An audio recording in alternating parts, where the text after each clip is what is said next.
So, let's start with a little exercise. All Uber users, please raise your hands. Keep your hands up.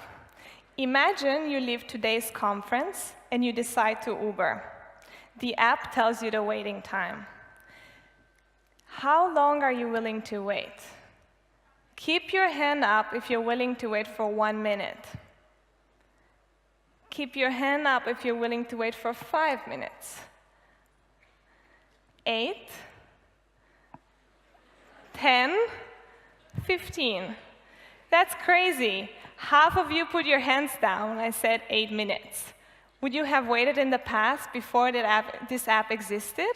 Of course you would have. You probably wouldn't even have been ready for the car by the time it arrived. But don't worry, you're not the only ones.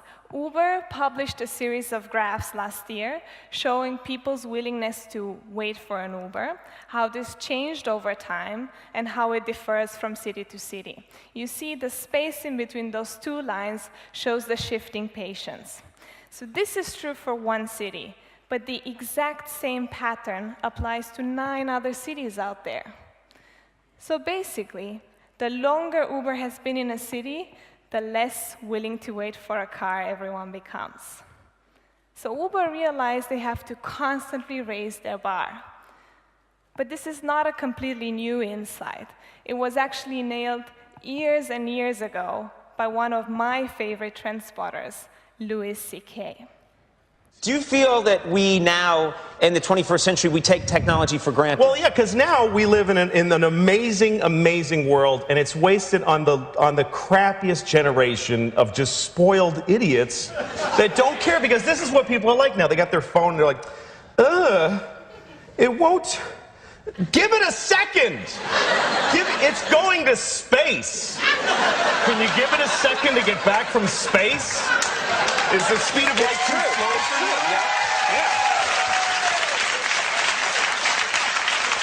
I was on an airplane, and there was internet, high-speed internet on the airplane. That's the newest thing that I know exists. And I'm sitting on the plane, and they go, open up your laptop, you can go on the internet. And it's fast, and I'm watching YouTube clips. I'm in an airplane. And then it breaks down, and they apologize, the internet's not working. The guy next to me goes, this is bull.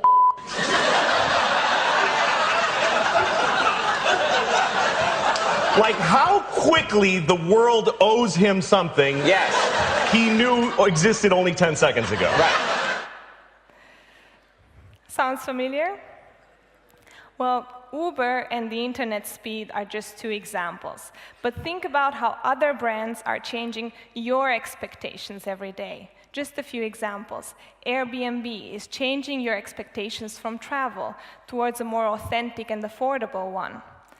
Nice Cream FM is changing your expectations from listening to music, going beyond just an online audio stream towards a community of people, events, and places that are actually worth being promoted. And Tesla, who would have ever thought that an electric car can also be really sexy to drive? So why did we do this exercise? Because I wanted you all to experience what my job looks like. At Trend Watching, we look at groundbreaking innovations, and we ask ourselves, what are the expectations these innovations trigger? And then we spot patterns, and that's how we define trends. And as a trend watcher, people always expect me to know what's next. Yeah, no pressure.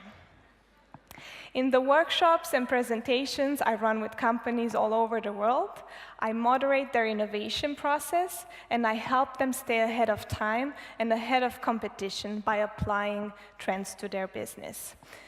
And for them, and I'm sure for many of you, business today looks a little bit like this. A constant avalanche of new products, services, and experiences flooding into the market every hour, every minute, every second. Meanwhile, customers' expectations cycle ever higher. It's overwhelming. How can a brand keep up with all this? In this context, business success boils down to one key question. What will your customers want next? So every CEO, every marketeer, every startup founder is obsessed, or should be obsessed, with the question of where are customers headed. But it's a difficult question to answer.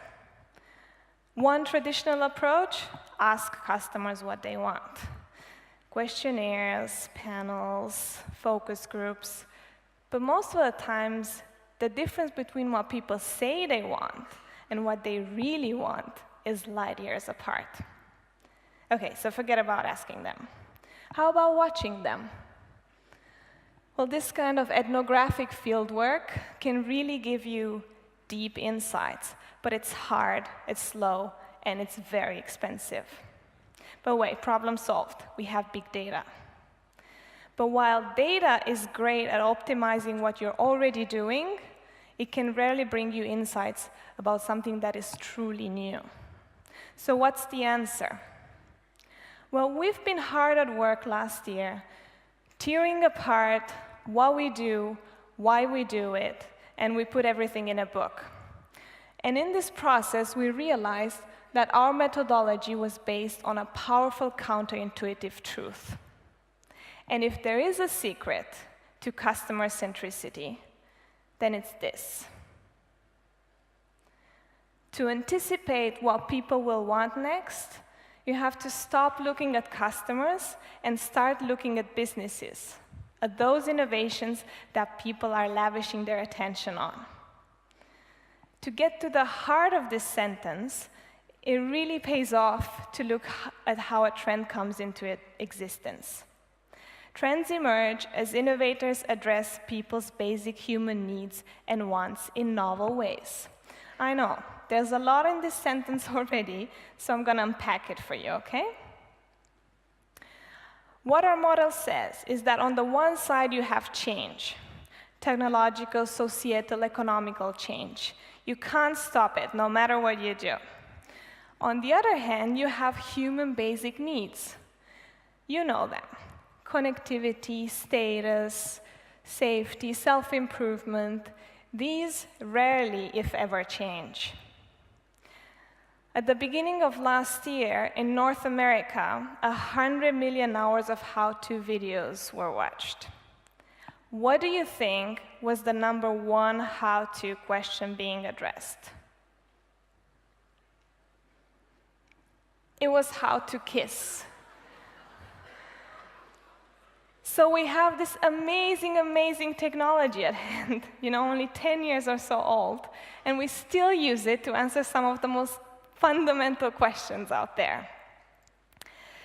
So yes, new technologies, innovations hitting us every day, but they don't change us. They just address our needs in new and special ways. So what changes? Because when it comes to trends and to innovation, it's all about the change.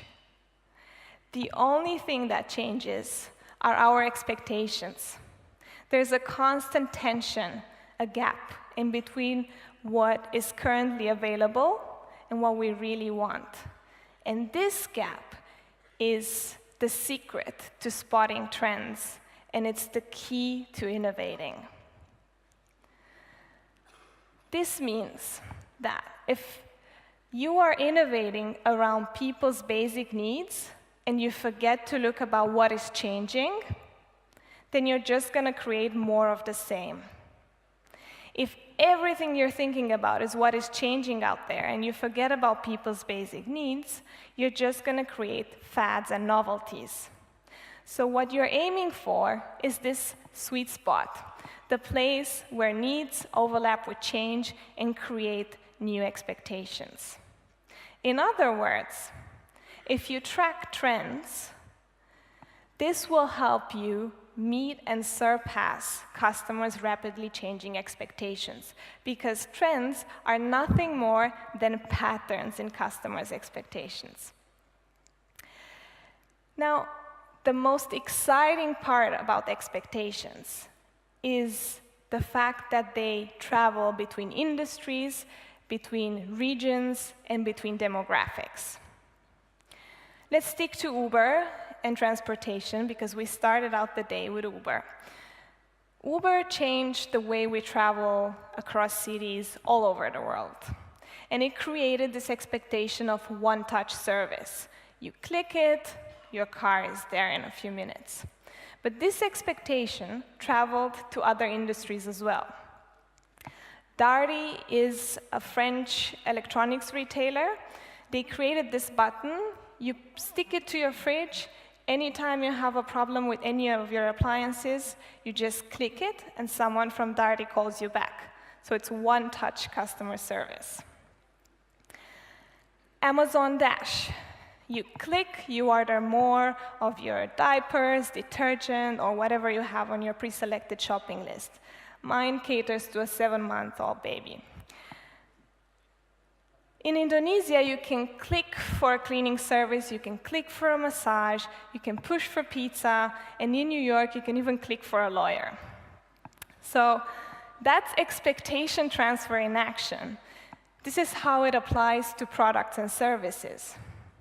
But it also applies to less tangible aspects of consumerism, like brand behavior or brand attitude. I'll give you an example of that. This trend you're looking at is insider trading. This is about companies making changes to their internal culture and then going public with them, shouting out about those positive changes. And this trend plays into the expectation that consumers today care much more about how companies treat their employees and how ethical they are. And I'll show you a few examples of how brands from different regions played into this expectation and therefore contributed to creating this trend. Ray is an outdoor apparel retailer in the US. They decided to close their doors on the most profitable day of the year for them, last year, the Black Friday. So they sent their employees and their customers to spend the day outside, because that's what they stand for as a brand. So purpose went beyond profit. In London, we all know, and some of us even experienced, the city's high cost of living. Starbucks gives any employee, any barista that has been with them for at least 1 year, an interest-free loan to use as a deposit for rented accommodation. And in the Emirates, Freedom Pizza decorated their motorcycle drivers' helmets with pictures of their loved ones to remind them and other people in traffic that no delivery goes beyond safety. So the key takeaway from this expectation transfer is this. And if there's one thing I want you to remember from my presentation today, it's this. Your customers' expectations are set outside your industry. So the real question you should all be asking yourself is, who are you really competing against? Because you're not only competing against the main competitors of your industry, but you are equally competing against global brands that set standards in customers' expectations. Whether that's Apple for design, Singapore Airlines for customer service, or Patagonia for sustainability. Once a certain level of quality and service is reached in one industry, people will expect exactly the same thing from yours. Now I want to address a question that might be on your heads. What if these innovations, what if some of the innovations you're showing me will fail? How will I know if they will succeed? Well, when it comes to expectations, success or failure is not the point. And to make this clear, I'm going to show you 3 phones. The black phone.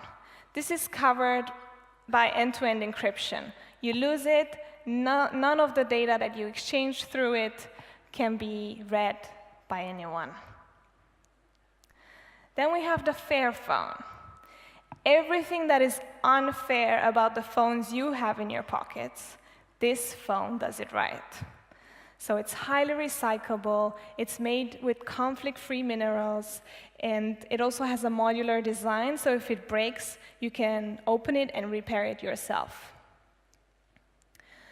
And the last one is Project Ara.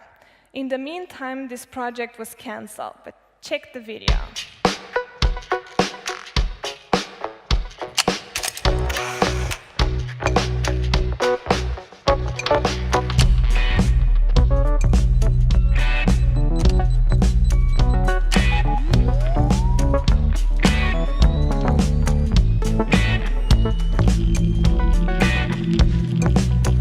Oh, sh.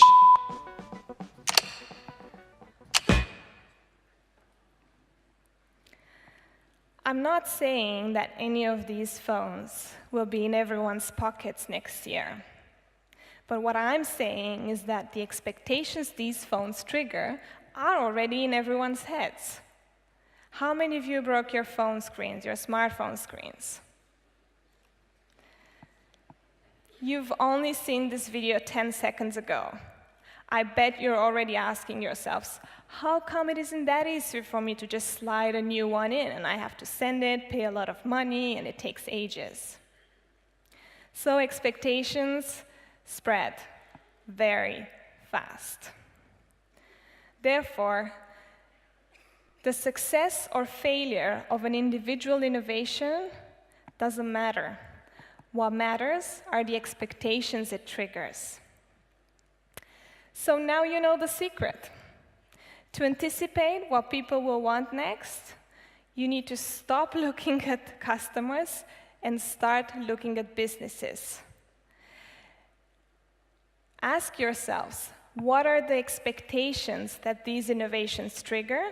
And then take them and embed them into your new offer to stay ahead of time.